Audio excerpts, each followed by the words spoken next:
চলুন আজকে আপনাদের বলি বিদুরের কথা। বিদুর একটি সংস্কৃত শব্দ। এর মানে হলো পণ্ডিত বা জ্ঞানী, বা ইংলিশে আমরা যাকে বলতে পারি স্কিল্ড বা ওয়াইজ। মহাভারতের আদি পর্বতে বর্ণিত আছে যে ভারতবর্ষে মান্ডব্য নামে একজন সন্ন্যাসী ছিলেন। তিনি একদিন তার আশ্রমের সামনে ধ্যানরত অবস্থায় ছিলেন এবং সেই সময় রাজার কিছু লোক আসে কিছু চোরদেরকে ধরতে। সেই অবস্থায় চোরেরা চুরি করা জিনিসপত্র সন্ন্যাসীর পায়ের কাছে রেখে দিয়ে পালিয়ে যায়। রাজার লোকেরা কিন্তু তখন মান্ডব্য সহ সেই চোরেদেরকে একসাথে ধরে ফেললেন। মান্ডব্যর কোনো দোষ না থাকা সত্ত্বেও রাজার লোকেরা তাদের সবাইকে একসঙ্গে নিয়ে গেলেন রাজার কাছে। রাজা তখন তাদেরকে দণ্ডস্বরূপ সবাইকে ত্রিশূলে বসানোর জন্য আদেশ দেন।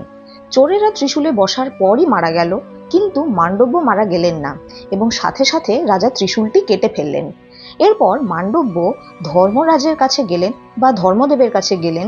তাকে প্রশ্ন করলেন যে কেন তাকে এই শাস্তিটি পেতে হলো অন্যায় না করা সত্ত্বেও। ধর্মদেব জানালেন যে তার ছেলেবেলায় করা একটি পাপের জন্য তাকে এই শাস্তিটি পেতে হয়েছে।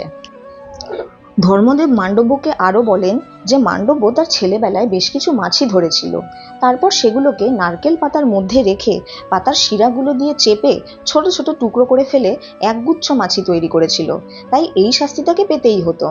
মান্ডব্য তখন ধর্মদেবকে বলেন যে আরে এই শাস্তির তো কোনো যুক্তিই নেই, কারণ শাস্ত্র ও ধার্মিকতার নিয়মে 12 বছরের কম বয়সী ছেলেদের করা ভুলগুলোকে পাপ হিসেবে গণ্য করা যায় না।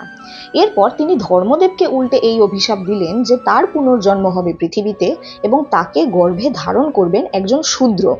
বিদুরী ছিলেন আসলে এই ধর্মদেব, যিনি অম্বিকা ও অম্বালিকার দাসীর গর্ভে জন্মেছিলেন। আমাদের নিশ্চয়ই মনে আছে আপনাদের। তাহলে কেমন লাগলো আজকের ভিডিও কমেন্ট করে অবশ্যই আমাকে জানাবেন, আর আমার সঙ্গে থাকবেন, কারণ আপনাদের সহযোগিতা আমার একান্ত কাম্য। লাইক, শেয়ার, কমেন্ট ও সাবস্ক্রাইব করতে ভুলবেন না। দেখা হবে পরের ভিডিওতে। For now, by.